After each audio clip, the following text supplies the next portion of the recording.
Pero ¿quién fue Antonio Chacón Ferral? Nacido en el seno de una humilde familia, Antonio vio la luz por primera vez el 29 de enero de 1886 en el barrio de Santiago, concretamente en la calle Juan de Torre 24.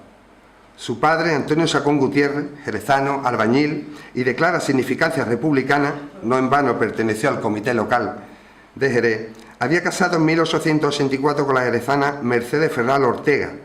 Su hermana Manuela vendría al mundo 2 años después. Comenzó Antonio su educación en la Escuela de la Victoria, ubicada en la calle Ídolos.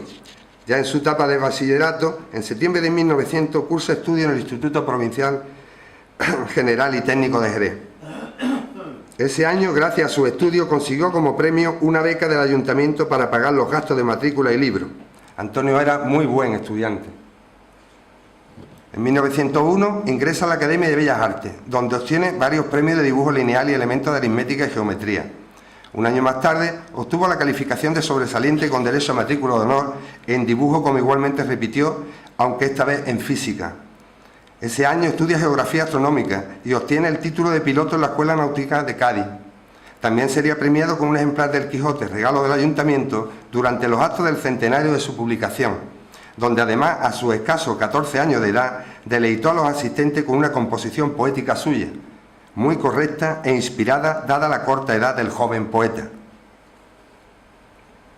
Fue precoz incluso en buscar novia, pues ya en 1901 tenemos evidencia de que conoce a la mujer de su vida, una joven estudiante jerezana llamada Carolina Barroso Ramírez. Carola, como le gustaba llamarla Antonio, estudia solfeo en la Academia Filarmónica San Isidoro de Jerez, obteniendo durante sus 8 años de estudio de piano muy buenas calificaciones. En 1905 es cuando Antonio inicia su labor intelectual, colaborando en la prensa local, publicando poesías, cuentos y artículos. La primera de sus publicaciones en el Guadalete sería una poesía que llevaba por título Camino de la Feria, continuando con obras de gran belleza, como Una lágrima, de impregnado sentimiento, o sus famosas crónicas, las que con el seudónimo de Anchafe, y donde nos describe con su magnífica prosa la vida y costumbres de Jerez, recordándonos en su historia, entre otros asuntos, nuestros orígenes árabes, los problemas de supervivencia de los artistas que apostaban por la cultura o la usura, la que describe con ironía. A pesar de su juventud, desempeña el cargo de secretario de la institución Extensión Universitaria de Jerez, dedicada a la difusión de la cultura y al amor a la enseñanza. En las veladas celebradas por tan insigne institución, participaron eminentes oradores de gran prestigio. Al acabar las conferencias, Antonio solía leer una de sus bellísimas poesías, y fueron sus buenas dotes de orador y de poeta lo que le llevó a ser invitado a participar en la 9ª velada como conferenciante, cuyas explicaciones fueron escuchadas con profunda atención por el numerosísimo concurso que asistió al acto, que premió con una prolongada ovación la brillante labor del joven conferenciante. Aquel acto le abrió las puertas a sus apariciones en público, convirtiéndose con asiduo conferenciante del Ateneo Jerezano, donde el 15 de julio de 1906, con motivo de una velada literario-musical, Antonio prestó su valioso concurso leyendo de manera sentida una inspirada poesía titulada Hojas de Flor, que fue muy aplaudida. Antonio entró en febrero de 1907 con una talla de 1,61 en sorteo para el servicio militar como soldado, aunque con la carrera de piloto, y no alegó nada, siendo declarado útil. Antes de partir, en mayo desarrolló su último acto cultural, ofreciendo una conferencia en el Ateneo sobre literatura árabe y publicando una de sus primeras obras literarias, Coral, un ensayo de novela andaluza escrita con naturalidad y soltura. Anchafe, pensamos, fue destinado a cumplir la mili en Sevilla, aunque a pesar de esta circunstancia mantendrá sus colaboraciones con la prensa, imponiendo en su artículo el carácter reivindicativo de la sociedad andaluza y la solución a sus problemas. Igualmente, Antonio aquel año estrena en un teatro de la capital hispalense el juguete cómico La tumba de Servio Panfilio, destacando en su argumentación la gracia andaluza de muchas escenas y la infinidad de chistes de buena ley que contiene el libreto, obteniendo un merecido triunfo. Pocos meses más tarde, aquella obra cómica sería representada en el Teatro Eslava de Jerez. En febrero de 1908 aparece publicado el cuento El guantalete de hierro y en marzo El expreso de la tarde, escrito con acento propio de la tierra. Es allí, durante su estancia en Sevilla, cuando conoce al emergente espíritu regional andaluz y autonomista, junto a la figura de Blas Infante, tras unos juegos florales y reuniones informales en la capital sevillana. Antonio regresa a Jerez en marzo de 1908 y su aparición en los actos culturales que van sucediéndose en la ciudad es continua. El día 18 de abril regresa al Ateneo para participar en una velada organizada en honor del insigne vate José de Espronceda, a quien Antonio le dedicó una conferencia titulada Lírica de Espronceda, y fue tal el éxito que fue publicada en una edición del discurso. No podía faltar tampoco nuestro poeta en los actos conmemorativos de la Guerra de la Independencia, deleitando a los presentes en el Teatro Eslava con la poesía titulada A la patria del 2 de mayo.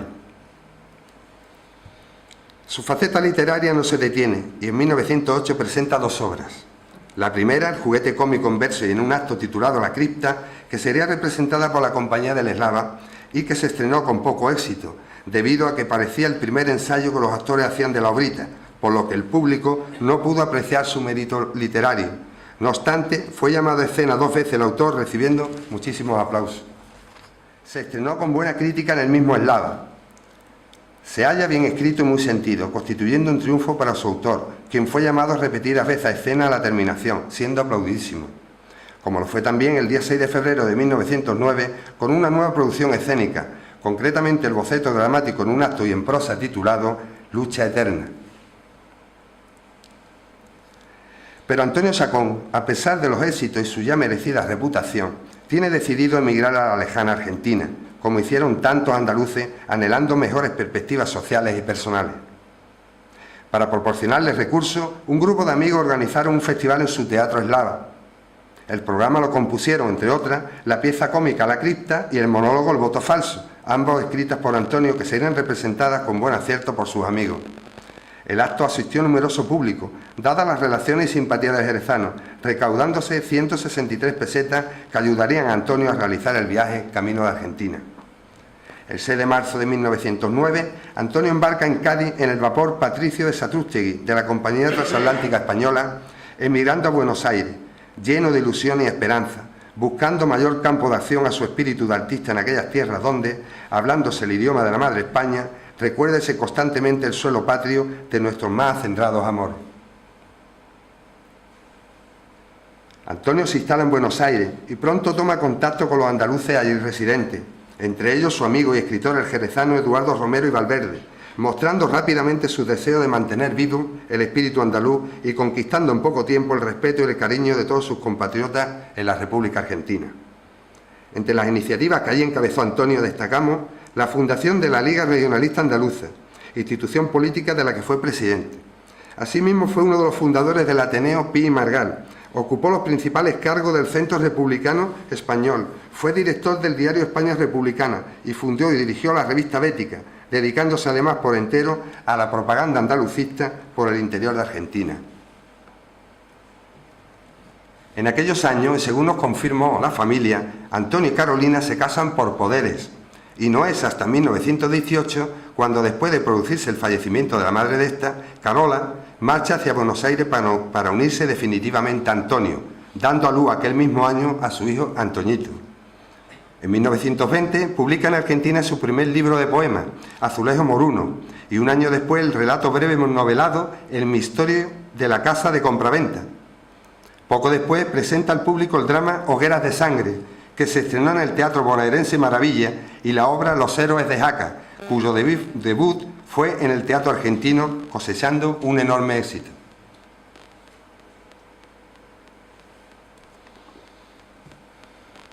En 1921, Antonio escribe a su amigo Blas Infante, lamentándose de la noticia de la suspensión en Sevilla del periódico Avante, en el que también colaboraba, informándole además de su intención de constituir en Buenos Aires un organismo llamado Liga Regionalista Andaluza, para ver si es posible hacer algo por los ideales de altura que sostienen los andalucistas de por ahí. Los andaluces residentes en Buenos Aires, que formaban una numerosísima colonia, ya contaban con su órgano de expresión en la prensa por medio de la revista Bética, una revista literaria gráfica muy bien hecha, que intentaba mantener los vínculos culturales entre ambos lados del charco y que estaba dirigida por Antonio Chacón. La llegada de 1923 le trajo a Antonio la posibilidad de regresar a España. La Casa Naviera Ambur América, accediendo a instancias del Círculo Andaluz de Buenos Aires, encabezado por Antonio, estableció poco antes un servicio de vapores entre la capital de la República Argentina, Cádiz y Hamburgo, para unir ambos continentes. Pues precisamente a bordo del vapor Gutenberg, propiedad de la citada naviera, cuando el 9 de abril de 1923 desembarcaría Antonio Chacón en Cádiz, procedente de Buenos Aires. Retornaba a España invitado por el Círculo Andaluz para ofrecer en Madrid una conferencia. Tras una ausencia de 3 lustros, tuve la satisfacción de volver a pisar la pintoresca y amada tierra andaluza. El 18 de mayo, en su labor de divulgación andaluza, ofreció en la Casa de Andalucía de Madrid la conferencia titulada Desenvolvimiento de las colonias andaluzas en la América del Sur, labor especial de estas colonias en pro del ideal de Iberoamérica. Como presidente de la Liga Andalucista en la Argentina, disertó a la numerosa concurrencia sobre el problema de la emigración, combatió la tendencia a exaltar con falsas expresiones la leyenda de la Andalucía y la España de pandereta, y examinó la organización y desarrollo de la Liga Andalucista, fundada para expresar el espíritu andaluz tal como éste se desarrolla en la tierra nativa, siendo el conferenciante premiado con una salva de aplausos. Regresó el poeta a su Buenos Aires querido adoptivo en julio de 1923, luego de mantener entrevistas con hombres e instituciones relacionadas con el movimiento andalucista y de ofrecer alguna que otra conferencia más. Anchafe, ferviente enamorado de su Andalucía, lo ensalza en cuantas ocasiones puede, le cantan sus versos, lo enaltece en su prosa, valiente y robusta, y como un antiguo juglar le dice las épicas tradiciones de su glorioso pasado reivindicando figuras históricas jerezanas. Pero también critica la forma en la que su pueblo trata a sus hombres ilustres, como refleja en su artículo sobre la figura de Álvar Núñez Cabeza de Vaca.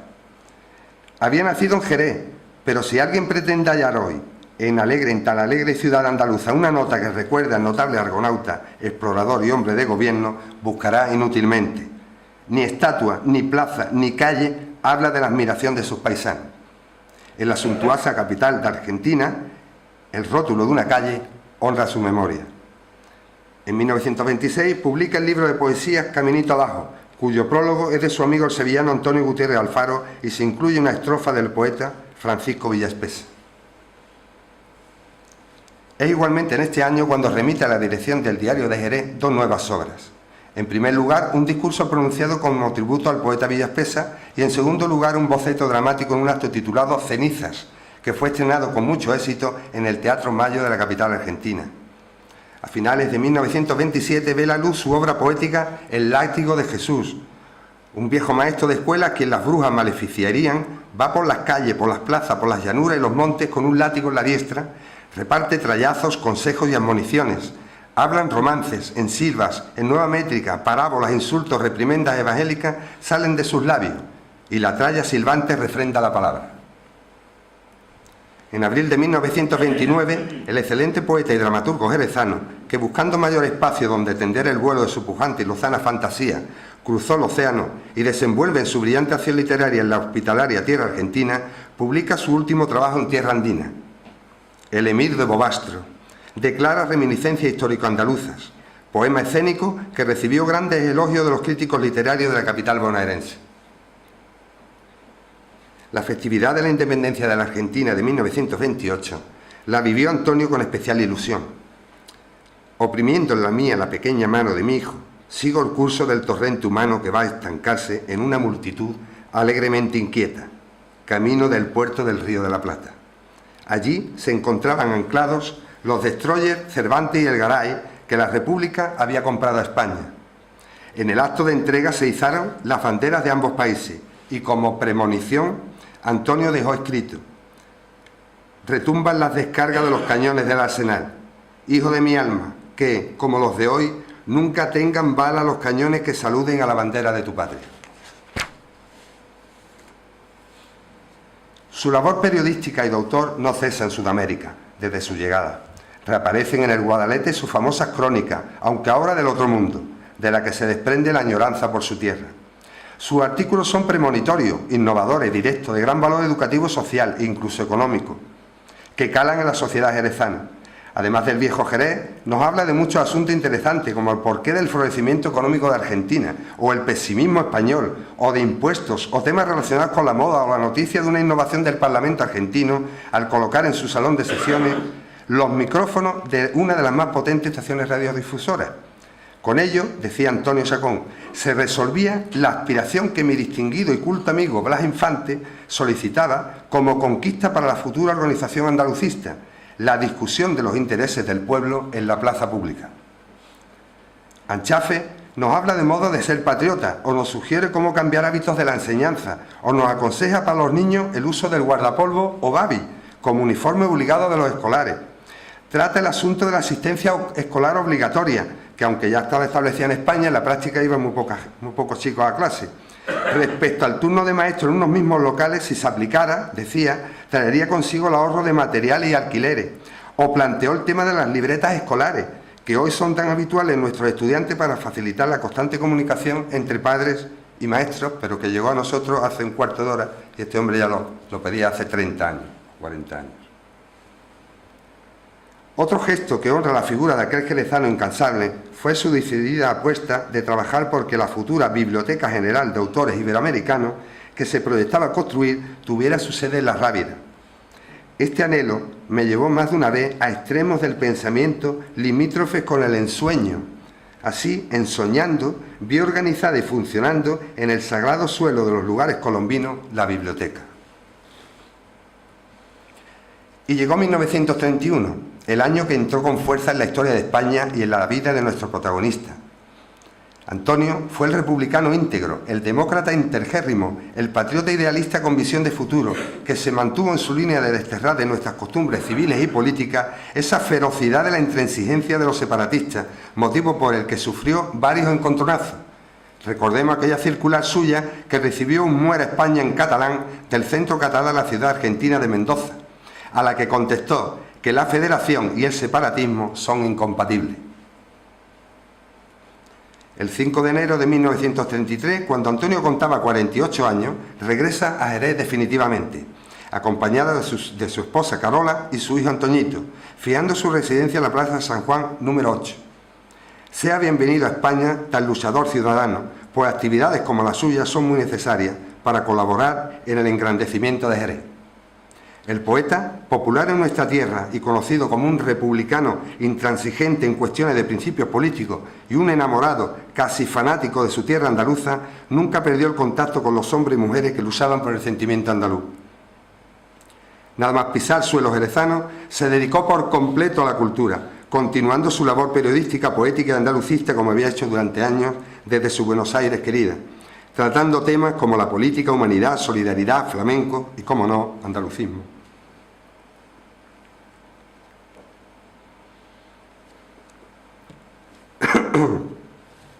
Recuerda Antonio los avatares del regionalismo andaluz, desde el intento del duque de Medina Sidonia bajo el reinado de Felipe IV para levantar a los andaluces tras el estandarte independentista, las inquietudes de 1835 con la Junta de Gobierno propio de Andújar o el Cantón Andaluz de 1873, pero aclara que el movimiento regionalista moderno, que pareció desaparecer con la dictadura de nuestro paisano Miguel Primo, se inicia en Sevilla en los Juegos Florales de 1907 y culmina con el movimiento de aspiración autonomista de la Asamblea de Ronda de 1919, en la que se da forma al primer programa de aspiraciones concretas. Con motivo de la aprobación por parte del Gobierno municipal de izar la bandera andaluza en apoyo al Estatuto, el alcalde de Jerez, Francisco Germán, había remitido una carta al Centro Andaluz de Sevilla solicitando una bandera para que ondease en el ayuntamiento. En realidad, no conocía ni los colores y pedí que me la enviaran. Caramba, estábamos en Andalucía, qué menos que la bandera andaluza. Recibida esta, en la mañana del día 8 de enero de 1933, el balcón del ayuntamiento apareció engalanado. A las 12 inició la ceremonia la banda municipal que interpretó el himno de Riego. Acto seguido, el alcalde dirigió la palabra al gentío allí congregado, exhortándole a interesarse por el andalucismo y su bandera. Seguidamente, esta quedó izada a los acordes del pasodoble La Giralda, adoptado como himno andaluz entre los aplausos de la multitud. Entre ese entusiasta gentío se encontraba Antonio con su hijo cogido de la mano, al igual que hizo cuando en Argentina acudió a la entrega de los 2 destroyers y al izado de las banderas, pero ahora la bandera que se izaba era la andaluza, algo que él había soñado desde joven y que se produce ante sus ojos en su tierra natal, como si hubiera estado predestinado. Ese mismo día, 8 de enero, y conforme al programa anunciado, a las 9:30 de la noche comenzó en el Teatro Eslava el homenaje que había dispuesto el Ayuntamiento al desaparecido e inigualable cantaor jerezano Antonio Chacón, abriendo el acto la banda municipal.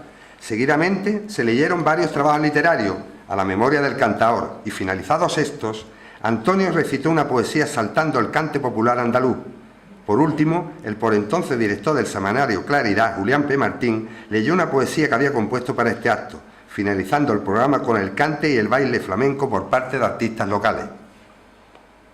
Sin embargo, durante el evento y coincidiendo con las intervenciones de los poetas Chacón y P. Martín, un grupo de alborotadores se dedicó con sus interrupciones, bastante desagradables, a molestar a los presentes con insultos como cavernícola, llegándose al extremo de no poder terminar sus recitales correspondientes.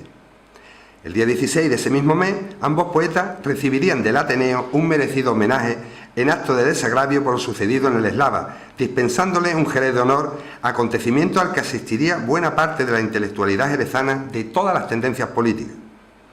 Antonio tomó la palabra y, exaltando al cante popular, glosó admirablemente el dicho de que pueblo que canta no puede ser un pueblo malo, y en relación a los individuos que cometieron el atropello dijo: creo sinceramente que los que aquello hicieron no podían ser jerezanos, pues no estaban allí para oír cantar, estaban para algún mal que su cabeza no podía digerir. Y terminó su intervención recitando su bellísima poesía de exaltación del cante hondo. Cante hondo, una lágrima en el fondo, de una pupila morena que brilla como un puñal. Cante hondo, Andalucía, que bebe su vieja pena en el hilo de armonía de su llanto musical. El día 20, Antonio emprende una cadena de recitales de flamenco, que le llevan en primer lugar a los salones del Grupo Escolar Cervantes de la Plaza del Arenal. Acompañado del afamado tocaó Sebastián Núñez, exaltaría el cante ajustándose a un amplio programa titulado Cante Hondo. Sus composiciones, recitadas con gran sentimiento artístico, exaltaron el cante andaluz en todo el valor de sus motivos, en los sentires naturales de la comarca andaluza y en la espiritualidad brava a veces, dolorosa a otras, que encierra ese cante brujo, emocionante, humano y reflejo del alma grande y bella de toda una historia regional. Pero Chacón no se conformó con recitar, también intercaló con gran sentimiento y facultades cantes por seguidilla, soleares, martinetes, fandanguillos, serranas y saetas, con ilustraciones musicales del guitarrista Sebastián Núñez, demostrándonos su valía en esta faceta poco conocida como la de cantaor, al saber cantar los palos más importantes del flamenco.